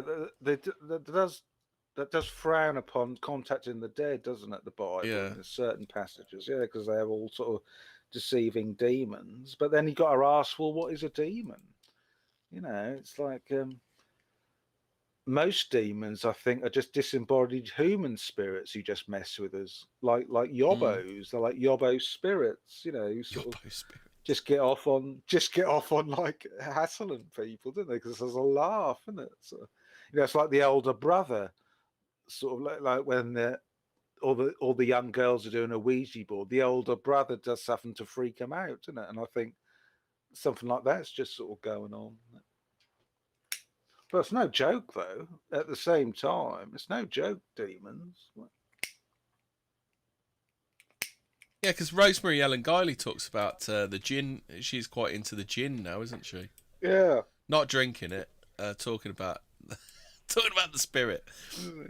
The other kind of she spirit. Passed away recently, didn't she? But yeah. You joking? Yeah, she did, is she? Interesting. Yeah. Blimey. Press F. I mean, as the Crowley, if you call on a demon, something will appear. But the question is, what is it that appears? Is it an independent sentient entity, or is it some part of our subconscious that that we can all do, but we sort of don't realize we can do it, kind of thing? Well, Rosemary Ellen Guiley said that the jinn were just like people, because they live on a slightly different frequency or whatever to us that we can't. Like the fairies, yeah. So what it is. Well, jinn and genie is plural of jinn or ginny. I'm not doing my experiment tonight. I'm just drinking Carling. Well, it's just it's not as bad as I remember. You're FC North now, are you, Hobbit? Well, is the cure for coronavirus is to drink, instead of drinking Corona, that foreign shite, drink not eating none of that and... not drinking none of that foreign muck. That's exactly pure Burton upon Trent water. BS says, isn't jinn just the Islamic term for demon? Yeah, no, because the jinn seem to be different to demons, don't they? They exist on a slightly different. They exist on a slightly different plane, but they are similar to demons in the fact that they were never human, aren't they? Yeah, and like you said, there's good ones and there's bad ones. They're not all evil. Some of them are good, they help you and things. But again, like some demons help you. They're not like evil. Like some demons will tell you where to dig for ores. Like they seem to be there's a certain lot of them who seem to like helping humans to find ores in the earth and stuff like that. And they're not evil. But they must be doing it for their own ends. Maybe they're doing it so men can dig the ore up, turn it into weapons, and kill each other. You don't know, do you? That's why I've never delved that deep into it, because I mean, you're not going to get something for nothing, are you? Like these like teenagers, they think I want a job and I want a girlfriend, so I'm going to call up this demon, and he's going to get me this girlfriend and all this money. But of course, he's not going to do it for nothing, is he? He's going to want something in return, and it's not a good. I don't think that's a good bargain to sort of. Especially when you don't know what the terms are. I say yesterday. I mean, last time when we were doing the 27 Club and talked about Robert Johnson selling his soul to the devil, it's just, the people make pacts with demons to get certain favors, but you're always the one who's losing out at the end. So, to what end? Well, look at the way he died, Robert Johnson. He died screaming in pain, saying that like something was coming after him, So that's it. Yeah. Hate speech says he wants your bum hole. I don't know. What? Well, these greys. Hate speech wants my bum hole. No, I don't know. Who's he talking about? I think he means the demon wants your bum hole. Oh, I think they want more than just your bum hole. Well, these greys seem to want our bum holes, don't they? I don't believe that, though. I think that's all just stuff someone's made up. I think that's just Jewish fantasy. Yeah, I've never been bummed by a grey or anything like that. But that you know of. Well, yeah. I've had. I'm not going to say it again, but I have had sex with a reptilian. Jesus. I said that on. I'm sure I've said it. I have said it. I'm sure you've said it before. Brutus's thing, yeah. In this vat of green liquid, I was having sex with this a reptilian woman. And because I don't believe in reptilians, so that's why I found it so disturbing that I was having sex with this What reptilian woman. did she hiss and say, "But I believe in you"? No, it's all sort of like. Was it like it wasn't like Conan? Was it like Conan? Was it? That was quite sort of touching, you know. That was quite sort of nice, but I woke up screaming at the top of my head, so I don't think it was that nice. But yeah. Oh, succubi and incubi visited me in my dreams before. Yeah, they are weird, aren't they? That's a weird one. That is the old succubi. Yeah. I can't really do anything about it. It's just like, oh, okay, this is happening. Yeah, weird. Yeah. Like I say, all this stuff. Coletti says, "Did you shag the Queen?" Which one? The reptilian. The reptilian he's talking about, the Queen. She's a reptilian, seem like isn't a she? queen, no. Oh, the Queen, yeah. Yeah. But she's a reptoid, yeah, for sure. That's what when the Queen Mother died, they had to have like an elongated coffin, didn't they? Because when she died, she turned back into a reptilian, but they couldn't turn her back again. So they had to have an extra long coffin to fit her wings in or her claws or whatever, yeah. Was it a closed cask? Probably, yeah. Mm-hmm. What do they do with the royal dead? Do you think they actually bury him, or do you think they cremate him? They eat them, don't they? They eat them, and then they get that's the whole blood thing, isn't it? Like the whole dragon family, where interestingly enough, like the whole vampire thing, that's a whole psyop, because if you were like a royal vampire of the draconian bloodline, you're not going to want to drink the blood of a peasant. So apparently they drink each other's blood. You know, the royals drink each other's blood because you don't want to taint it with some peasant blood, do you? So so is that why they're a hemophiliac? Yeah, that's why they're doing it. Yeah. I mean, philia means love of, and hemo is blood, so they're blood lovers. So hemophilia is not a disease where you keep bleeding, or well, it is, but it's also, you know, it's their it's a hobby. There was a whole cult of these dragon people. Fucking like the guy hell. Someone just put on Twitter. Someone just put on Twitter, "My local independent chemist is more expensive than the chains, but I've faithfully supported them for the last 10 years. They're repaying that support by charging $24.95 for hand sanitizer." You know, in Japan, price gougers for hand sanitizer and masks are getting imprisoned. Are they? So they fucking should be. I'm wondering if the prisons in Japan are densely packed, and you know, there's lots. Is there any actual evidence that hand sanitizer kills coronavirus? Well, it's a broad spectrum antiseptic, so it will, you know, if you've got any germs on it, it will kill them. I mean, the one I'm going to go with, although you're not allowed to promote it on YouTube, so I'm definitely not going to promote colloidal silver. Do not look into colloidal silver and its uses and benefits. And certainly don't purchase any because you heard someone on the internet tell you to. But do look up colloidal silver, and you know, that way you can have a laugh at how silly it is to think that this is a broad spectrum antibiotic. So yeah, I'm not endorsing colloidal silver. I'm just saying, if you want to laugh, look it up. Yeah, look at that video of Corinne's where she said she rubs it all over her chuff so she don't get Oh fuck yeah, that's diseases. Hot. So she don't get sexually transmitted diseases. It's like that Bond girl, that gold Bond girl, isn't it? Yeah. Goldfinger, he fingered me with a golden finger. Goldfinger. Now then, how's about that then? Jingle jangle.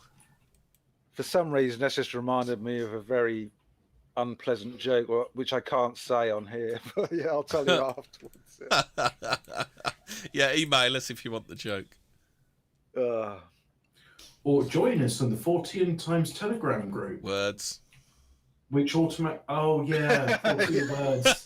Oh shit, I've done it again. One of these days I'll be able to do it without thinking. Are we about done, are we, or did you want to go? I was thinking maybe just to round off we could do some film reviews. Oh, I wanted to just briefly say a bit about being fiction being better than truth.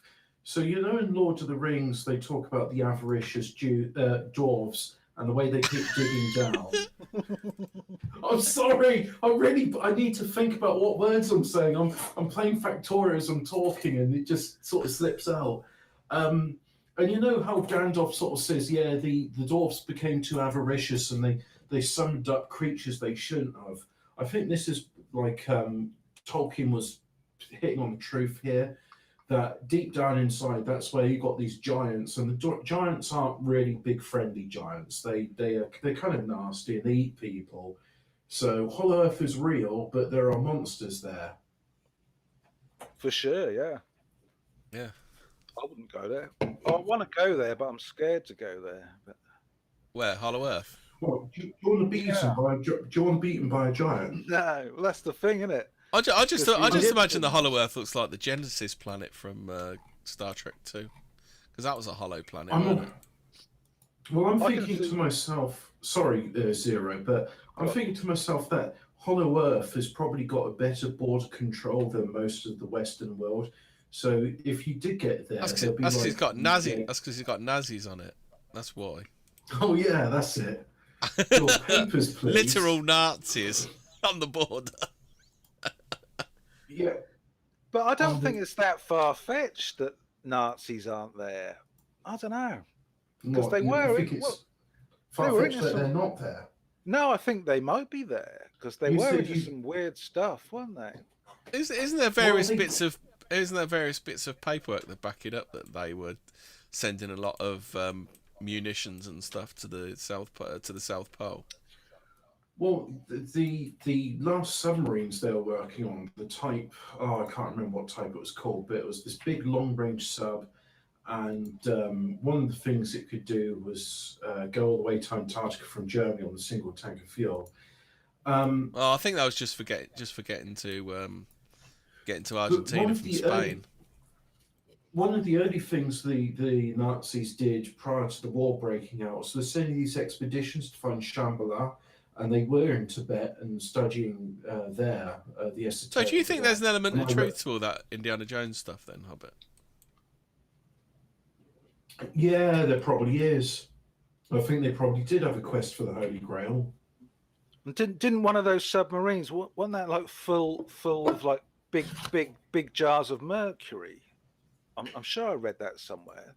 One of the ones that turned up in Antarctica, these submarines, that was like full of mercury. But what are you going to do with a big jar of mercury? Yeah, I don't know. I don't know. Maybe it's a big jar of Freddie Mercury. Yeah. Maybe he's, well, you got to do something when you're on a sub, ain't you? Yeah. Oh, no. Imagine being trapped on a sub with Freddie Mercury. Oh, Jesus. You don't want to drop the soap, would you? Well, what I was going to say is like the cosmic controller's got us, isn't it? Because we were getting somewhere a few minutes ago when this unified field theory that I was just going to say, well, this stuff, you say it's real. It is real, but it's like it's whatever you want to make of it, really, isn't it? It's like, I don't know. Do you think there's like a collective energy that you know a tulpa? Do you think there's a kind of a collective energy that can create things like that? I know we can create stuff like for sure. We can like if yeah. Do you think there's like a? Do you think there's like an like there's some sort of mind? There's some sort of like mesh of human minds that could create like their own tulpa. Like an unconsciously created tulpa. I think so, because I think a lot of alien abduction people, they're usually very normal people, aren't they? And I think their lives are so boring that their unconscious mind creates a UFO experience just to brighten things up a bit, I think. I won't say the name of the virus because I don't want us to get demonetized, if that's even an option. Not yet. Not until I get to 1,000 subscribers, and that ain't happening anytime soon. Oh, okay. All right. But the Chinky Bat AIDS, what if that was a manifestation of all the Zoomers and the hatred towards Boomers? And it's like, it's a disease, so the older you are, the more likely it is to kill you. Something like that could certainly be real, yeah, or something like, because it seems like with all this postmodernist stuff, they seem to want to end the world, don't they? They want to sort of, they want the world to end. So if enough people believed it, they could create some sort of like virus pandemic. Hate speech has just hit the nail on the head. He said the Nazis used the fur from the Bernstein bears as an anti-radar coating on their subs so they could build a base on the moon undetected.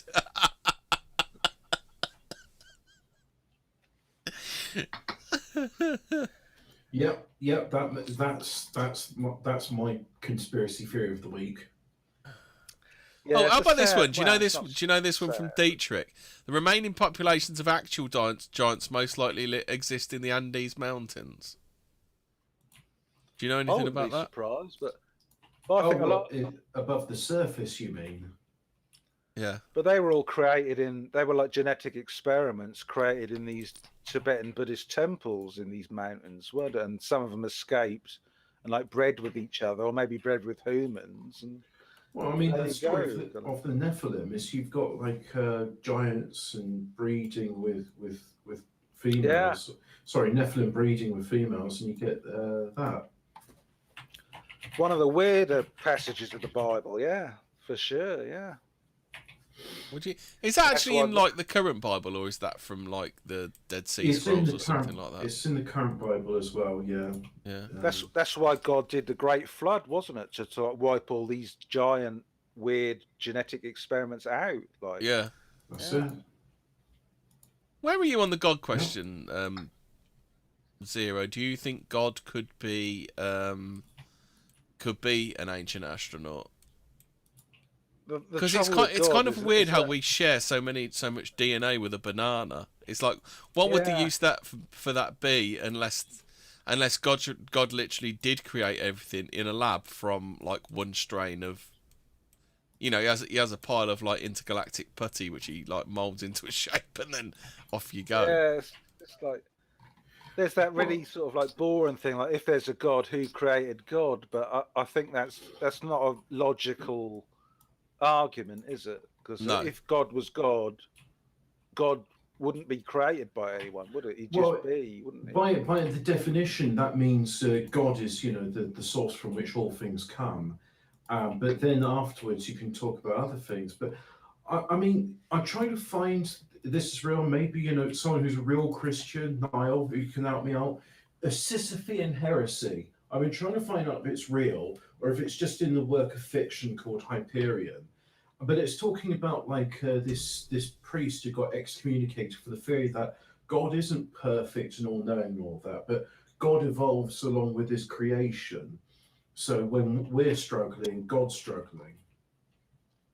That sounds like the rock argument, the Sisyphean argument, where like they say like, can God create a rock that's large enough that he can't lift? And if he can do that, that means he's not all powerful. And if he can't do that, then he's not all powerful. But that's just one of those sort of weird things. It's the paradox. But I think it's actually quite a good idea that our creator, is infallible. And I think the Greeks were probably onto something here. I mean, maybe this is the thing. When I grew up, I had both a training. I was told both the Greek mythology and biblical stuff. And to me, it just made a lot more sense that God is a creature like ourselves who's fallible. He's great and he's powerful and he creates things, but he's not perfect. And, might even be prone to having emotions and getting upset with things. So much so that he creates a flood when Nephilim have been crossbreeding with his favorite creation, which is the human female. And I know God's favourite creation is the human female, because despite the fuck up in the Garden of Eden, he wasn't like, right, this is a mistake, women are cancelled. It's like, nah, you just got to go and figure things out for yourself now. Oh, what do you know about the 411 stuff? Because people are talking in chat about that. That's the dogmen, isn't it? The dogmen are doing all that. I don't know. I thought we thought it was fairies because some of it seemed like fairy stuff, didn't it? Yeah, Do you or remember that dog-named story? Do you remember the fairies, story? Have you heard the They're story probably about the kid that was lost, but he was shouting and people were there and he could see them, but they couldn't hear him. Do you remember that one? Yeah, You ever read that that? happened in Wales. Yeah, Yeah, yeah. because that's very similar to the story. Do you remember the story we read about the fairy gathering? Is that when they're all dancing in a ring and someone gets sucked into it and he's saying, help me, get me out, but no one can see him. Yeah. And yeah, it's just weird. But that Welsh one, that's really weird because he was like, the voice was coming from like about 20 foot above his family, and he was saying like, help me, and they heard his voice like 20 foot above them, but they couldn't see him. Yeah. And then it was just like poof, and he was gone, never to be seen again. Is it? Yeah. Are we going to go That's into like weird, the greatest tricks the fairies ever pulled was convincing people they didn't exist? Oh, they're about. They're certainly about. Everything's about. Like I say, vampires are about. But people say people say the devil doesn't exist, and you've got like drag queen Storia, and you've got like people celebrating abortions. You've got very evil people who are just literally evil, like beyond choosing to be evil. They just are evil. Well, that's what when you were saying earlier about Anton LaVey and the Mr. Brain's faggots Satanists, whereas real Satanists, they're working as an abortionist. I made this point before, but I feel it's worth repeating. I mean, what's more evil than killing a baby? Niall, if you're listening, I did just say that. Going into like bit more true crime. Have you ever heard about that abortion doctor called Kermit Gosnell? Is he the one that had a shipping container with 30,000 corpses? No, very, very similar though. They went into his very similar things. His is the sort of place where they used to play with the babies and then snip the neck and kill them. I saw that recently. They were making the baby corpses dance around and stuff. No, these ones in Kermit Gosnell's one, they were delivering partial, like viable babies, playing with them for a bit and then killing them.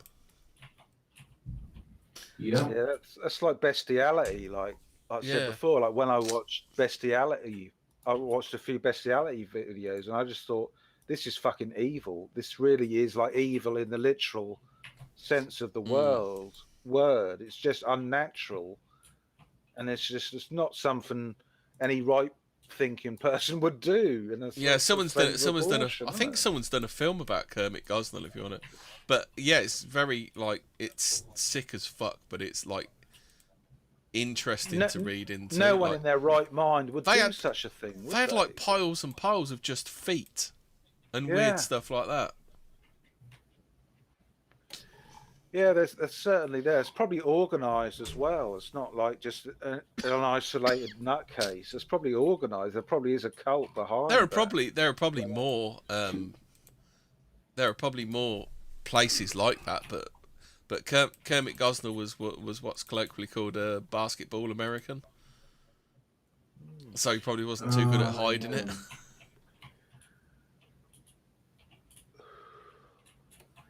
Well, there's certainly a dark force on this planet, and there's certainly a light force on this planet, and maybe the light force is in the planet. Yeah, that seems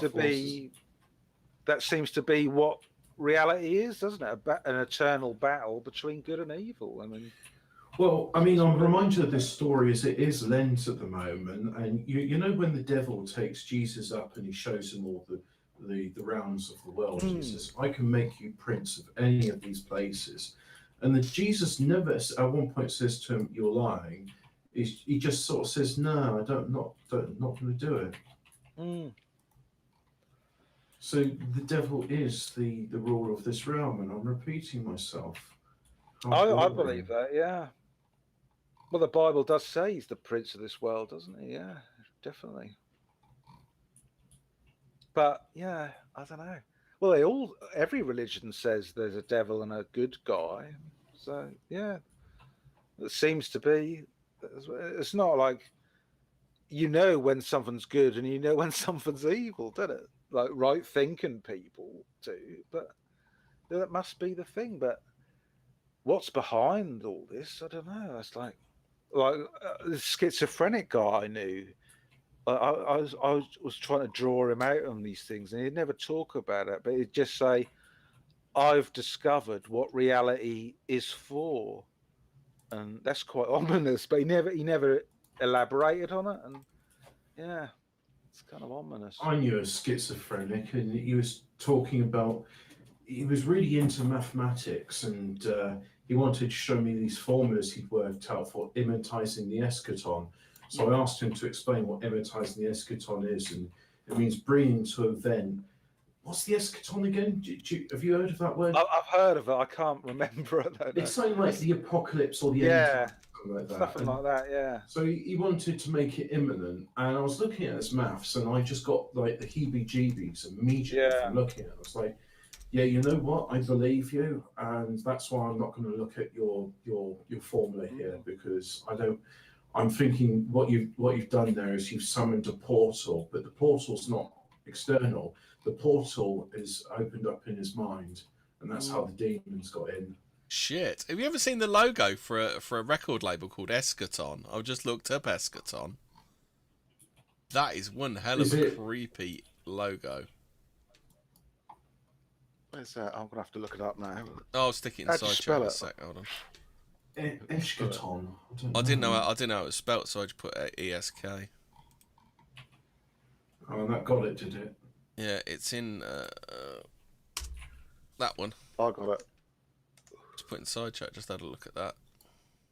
Oh yeah, fucking hell. Oh right, yeah, it's Coil. Yeah, I know about them. Yeah, they ended up with like sticky ends. Both of those guys. Yeah. Really? John Balance died falling over the staircase in his house mysteriously, and Peter Christopherson died in Thailand. So you can make your own sort of like things. What was going on there? Did you know Eschaton is also an old people's home as well?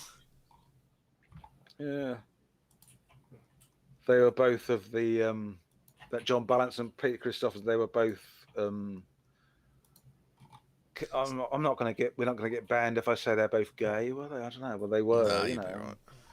They dropped hints in there, sort of like, because they were in that band called Coil, who made overrated electronic music, and they dropped hints in their publicity leaflets of John Balance was born Jeffrey Burton, liking underage boys and all that stuff. Yeah, that's kind of weird that his original name was Jeffrey Burton, and Cliff Burton from Metallica died early, didn't he?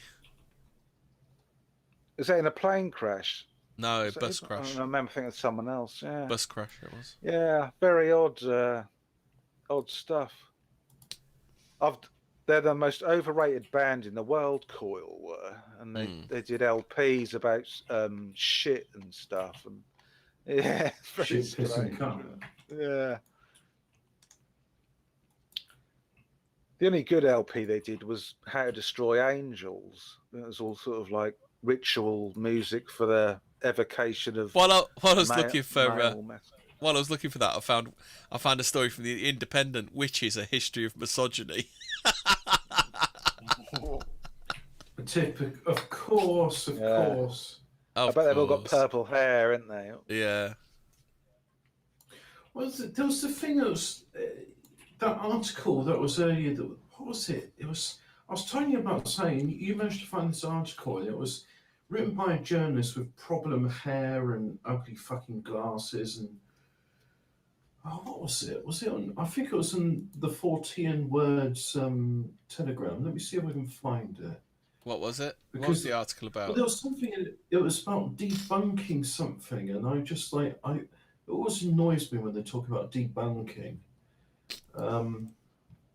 So what's the etymology of the word debunking? The Spanish drought reveals submerged megalithic tomb. That's it. And it's written by. It's on Ars Technica, and the journalist. I was looking at her fucking face. Her name's Kiona Smith, and she's got black lipstick on. Oh yeah, here we go. Teach the controversy on dowsing. Ars Technica John Timmer explains why dowsing and often divining or witching is nothing more than pseudoscience. So I was like, mate, I've done dowsing. It's real. I mean, if someone like me, who I would describe myself as a psychic blunt, can do dowsing and I can do it accurately, then it's fucking real. Yeah. The post office had their own branch of dowsers to douse underground wires and stuff. Yeah. My great uncle was he would prospect for wells, water wells, not oil wells, as I mistakenly. Do you want to know the origin of the phrase debunk? Keikel Blattwitz. Is it? Go on then.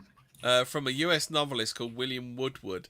He's in his bestseller Bunk, the notion being to take the bunk out of things. I immediately hate William Woodward, and Americans are like shit tier, so yeah. We've got a chat question here. Opinions on David Tibet from Current 93. Oh?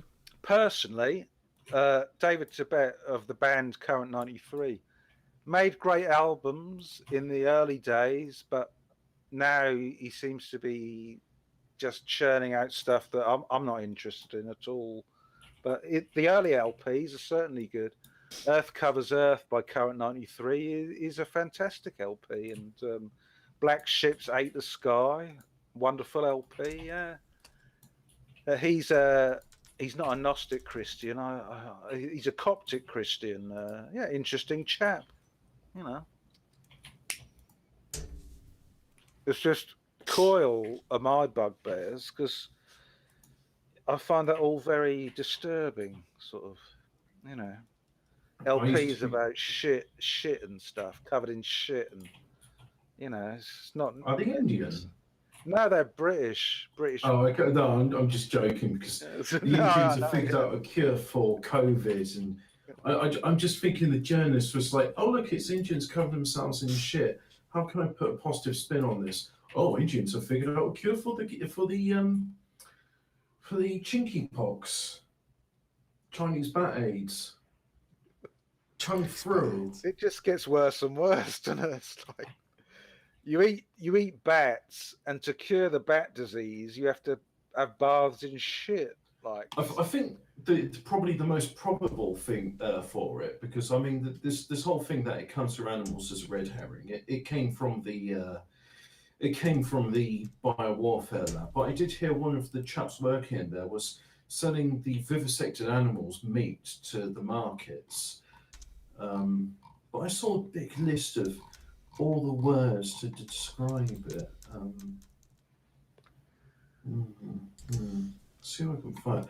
Oh yeah, here we go. Here's the list of words what will get you demonetized if you refer to it as woo flu, monarch, kung flu, just a flu, who flu, gook flu, woo flu, woomonia, chinkpox, Chernobyl, COVID-19, holocaust, boomerpox, red plague.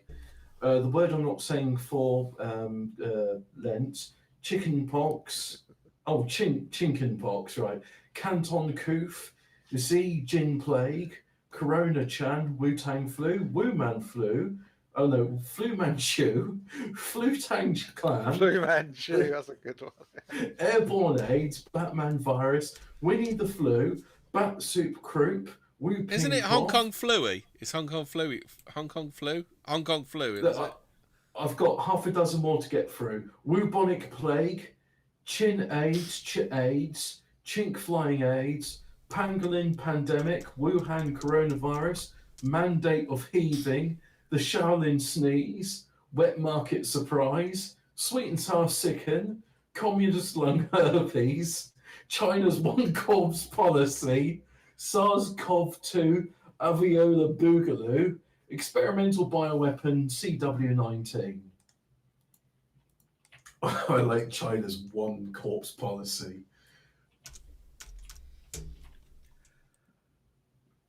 I want to get off the world. I don't want to be here anymore. It's like fucking. I don't think I've ever. I've never there is wanted to some be off here, on this world.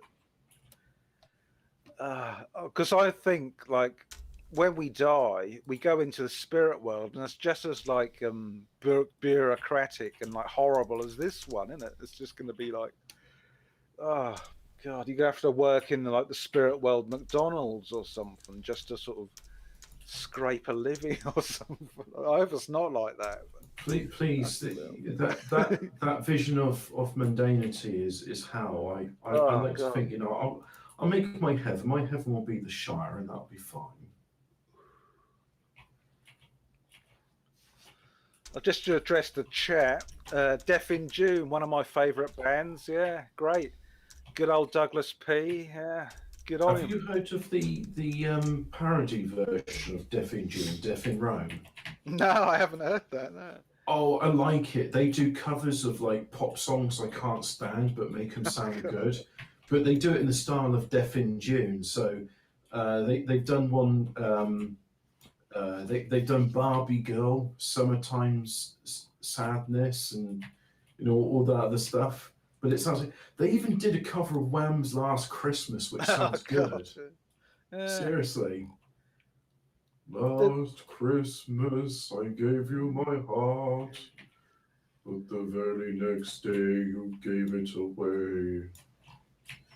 The thing with Deaf in June is that they've made some extraordinarily good albums, but they've also made some extraordinarily crap, unlistenable albums. So yeah, it's kind of like that runs the whole spectrum. Yeah. I'll tell you, the one I liked was Prefab Sprout. They did some good pop music. I remember them, yeah. The song I listened to when I passed my driving test was Hot dog jumping from. No. Oh yeah, the King of Rock and Roll. But the one I listened to was Cars and Girls. Just look at us now, we're driving. Some things have much more than cars and girls. By the way, microphones for racists. Just donate £3 a month. Registered UK charity number 1488, and you can hear me sing all of Prefab Sprout's things, but in much better detail, quality, and all that. He did that song, that Dig That Fascist Groove thing. That was Prefab. No, it wasn't Prefab Sprout. That was Heaven 17, wasn't it? I think. Yeah, that's a weird song.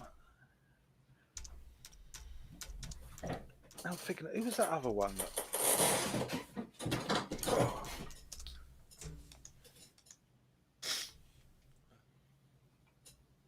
Yeah, Douglas P is gay. Yeah, I don't know. I'm not too. Shall I be the heretic now? But I'm not too.